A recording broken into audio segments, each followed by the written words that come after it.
Elliot from the Bear Pit TV. We're with Flav from the Fighting Cock ahead of this weekend's game against Tottenham. You may know Flav from Bull Street Deadline Day Live, where you were eating at a second hottest chili in the world. Yeah, Komodo Dragon. So Paul on Deadline Day at Red Men TV, he said, one of the forfeits are going to be eat a chili. It's all right, because I just bought them from Safeways or wherever it was, Morrison's. And it turns out to be the second hottest chili in the world. I was in a bad way. I didn't realise how bad I was going to feel. And I was like, these are no ordinary chilies. And I looked it up yesterday, a couple of days ago, and Second hottest chili. It was horrible. Yeah, but I knew it was your birthday. It was a good present, wasn't it? Yeah, it was. It's the worst birthday ever. What do you remember the last time I was on your show and we talked about those weird drinks? Did you get to the bottom of it? Yeah, no one knows what you're on about. If you didn't know, last time we spoke with Flav, he said about these weird carton things from people have drinking. Yeah, but they're not a thing. No, well they are a thing. They do exist because I spoke to my mate. And but they don't exist in Stoke, surely. Yeah, this was in Stoke. I'm going to ring him, see if he picks up, to get to the bottom of this. Anyway, what should we talk about the game? Yeah, we'll carry on. We'll speak about the game. Yeah. So, at the weekend, you're facing us. How have you been so far this season? We haven't been great. We've managed to pick up 2 draws and a win. Better than us. Yeah, but it's a game of margins, isn't it, really? Because those games, the Liverpool game, we could have lost easily. We were probably fortunate to draw with Everton, although you could say a 1-0 was a fair result. And obviously we kind of eked past Palace by scoring a goal in the 83rd minute, I think. So we haven't been convinced at all, but we weren't convincing last year, and we're better off in our terms of our points tally than we were last year. So it takes a while for whatever reason for Pochettino's teams to get going. I think he relies so much on fitness and well-drilled players now, because they get his system. They played in it under it for 2 years. They understand that, but it's just getting them up to speed. Have you seen any sort of fallout from the Euros? Any of the English guys, are they still the same level of intensity that they were before? It's hard to say whether or not...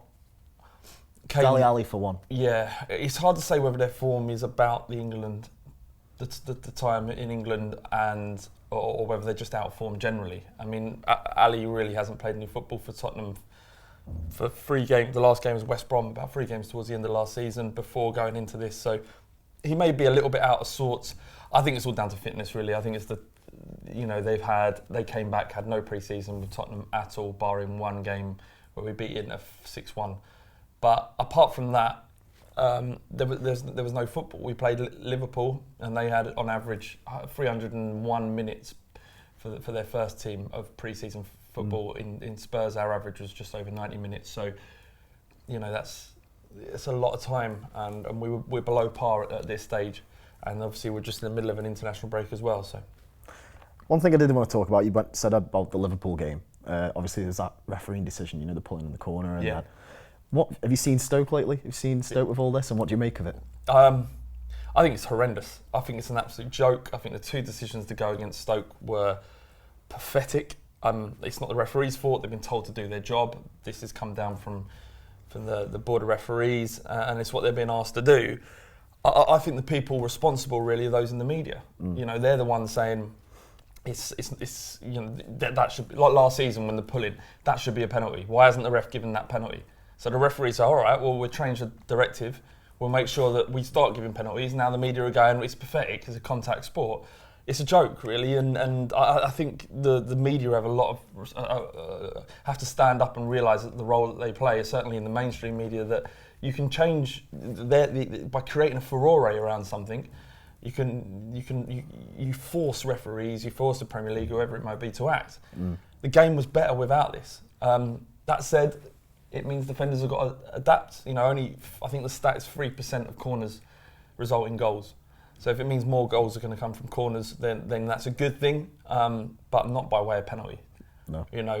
The one against Vertonghen, which was horrendously, in terms of the new directive, it should have been a penalty all day, but we're just fortunate of the fact that it happened before the ball was kicked, which means it couldn't be given as a penalty.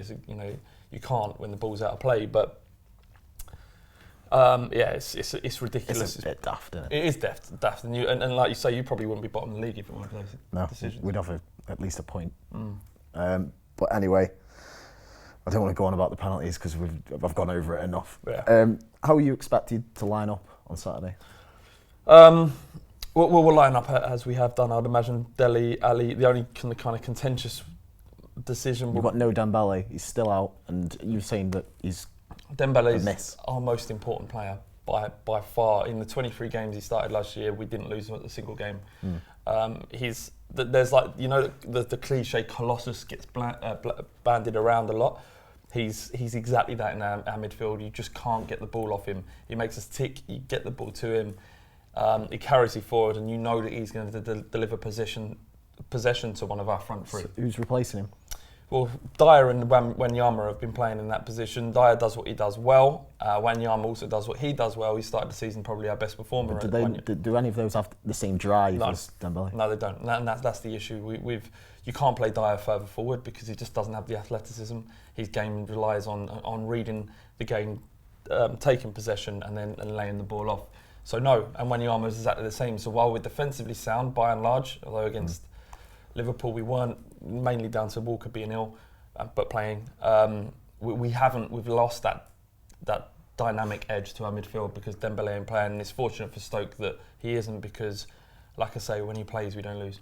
Okay. Now we're coming into the back of this game where, you know, a lot of teams are going to see players that they've signed for the first time. What if we made a Stoke's transfer window? We signed Boney, we signed Sobby, Joe Allen, and we've also got Bruno Martins Indy, a defender, and on loan. We've let go Philip Walshard and Jostley, who weren't doing great. I can't say, I've got to be honest, I've never heard of the defender and I've never heard of the Egyptian kid. Well, not many had, to be fair. Yeah. But Wilfred Boney up top's big. Great signing. Big signing. Great signing. The kid, you said he's come on and he's tricky and Sobby. And exciting. And if you're chasing the game, maybe you need some of that kind of mercurial magic on the wings to get you back into it. I think with... excuse me. I think with... You just spat on yourself. Yeah. Brilliant. It's all right. It's just another in a long line of humiliations that end up on the internet for me. Wilfred Boney up front was a fantastic signing. You know, he was so good at Swansea and such a waste at City. You know, he's so hard to play against. Yeah. Built like a brick shithouse and was brilliant for Swansea and very difficult to play against. So I'm worried about him. I am. That was a great signing for you. You needed a striker, so. Missing piece of the puzzle. Yeah. So if I'll push you for it, what are you going to go for score prediction this weekend? I'll go for Spurs 2-1. 2-1? Yeah.